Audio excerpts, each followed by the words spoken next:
Sedep ya bos. Pesona makanan satu ini emang gak boleh dilewatkan. Dari cuma direbus, digoreng, sampai dicampur dalam masakan. Semua gak pernah fail. Bahkan pada tahun 2023, produksi telur mencapai 6 juta ton. Gak salah deh kalau dinobatkan sebagai makanan sejuta umat. Hihihi. Saking populernya, mendiang artis Babe Cabita aja sampai berani jualan nasi telur doang. Dan sampai punya beberapa cabang bos. Keren! Gak cuma almarhum Babe Cabita yang bisa sukses lewat bisnis ini. Di Bogor, ada Pak Eko yang tertarik buka usaha ini sekitar setahun lalu bos. Dan potensinya, jangan ditanya ya bos. Omsetnya sampai ratusan juta dan berhasil buka 3 cabang loh. Gara-gara bisnis ini sangat menggiurkan, usaha ini sampai diplagiat orang lain loh. Dan bikin doi sampai ganti nama. Duh, sedih. Kalau mau tahu dan belajar dari pengalaman doi, yuk silaturahmi dulu. Halo bos, selamat datang di usaha saya. Saya jualan nasi telur aja bisa sampai buka 3 cabang loh di kota Bogor. Sampai brand saya sampai dicuri loh. Penasaran nggak? Tetap di Cuan Bos.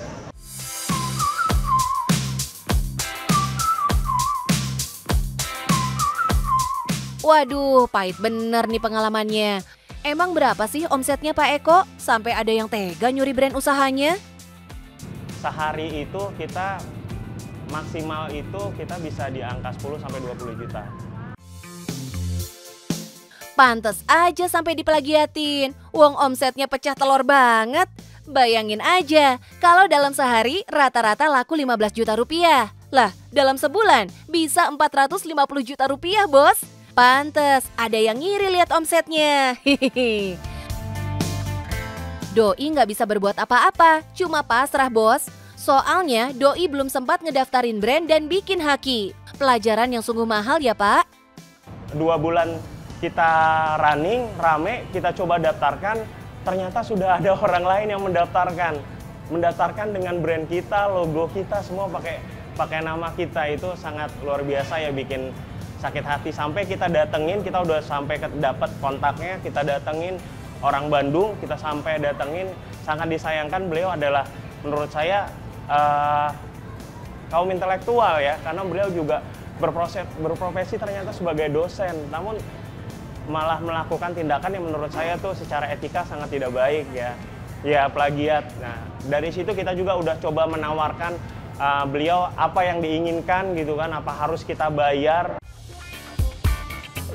Nah, penting diingat ini bos, daftarin dulu brand kalian sebelum buka usaha ya, biar nggak kejadian seperti Pak Eko yang terpaksa ganti nama gara-gara ini. Yang penting, ambil hikmahnya dan melaju ke depan. Tapi emang rasa nggak bisa bohong. Walaupun udah ganti nama, pelanggan-pelanggan kesayangan masih setia dengan Pak Eko loh. Hihi. Ternyata mental baja Pak Eko udah terasa dari dulu loh. Jauh sebelum berbisnis nasi telur.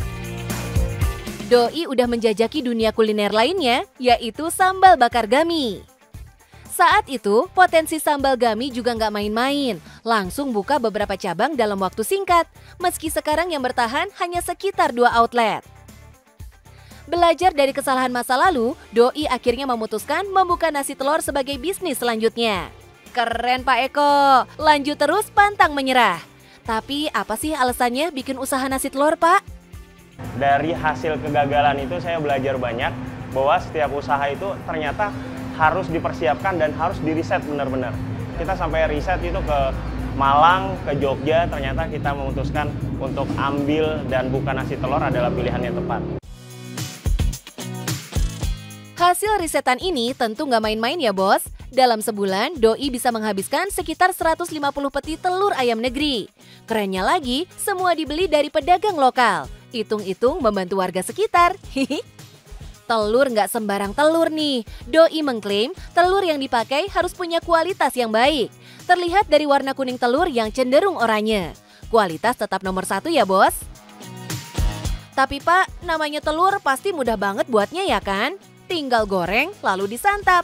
Emak-emak juga bisa buat sendiri di rumah. Yakin nih Pak, bisnisnya bisa bertahan? Nah, apa yang kita bedakan dari ibu-ibu ibu rumah tangga yang bikin telur di rumah ya? Tentu saja rasa, racikan, terus lagi autentik. Tips penting ini bos, harus beda dari yang lain. Inovasi harus jalan, biar usaha lancar jaya. Menunya mulai dari telur barendo hingga telur ponti yang bisa dipadu dengan berbagai lauk. Mulai dari cakalang balado, ayam penyet, sampai oseng wagyu bos.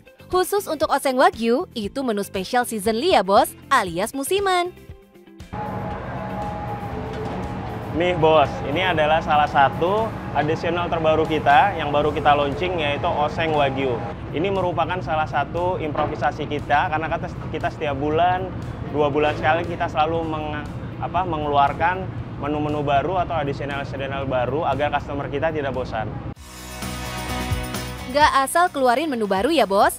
Sebelum mengeluarkan menu-menu seasonly, doi biasanya kasih tester dulu nih bos ke pengunjung, biar tahu menu yang disukai. Terus bakalan dijual di bulan berikutnya. Satu lagi nih, kalau mampir ke sini jangan lupa ya buat icip jus raksasanya yang bisa dikonsumsi 2-3 orang. Dijamin puas banget. Hihihi.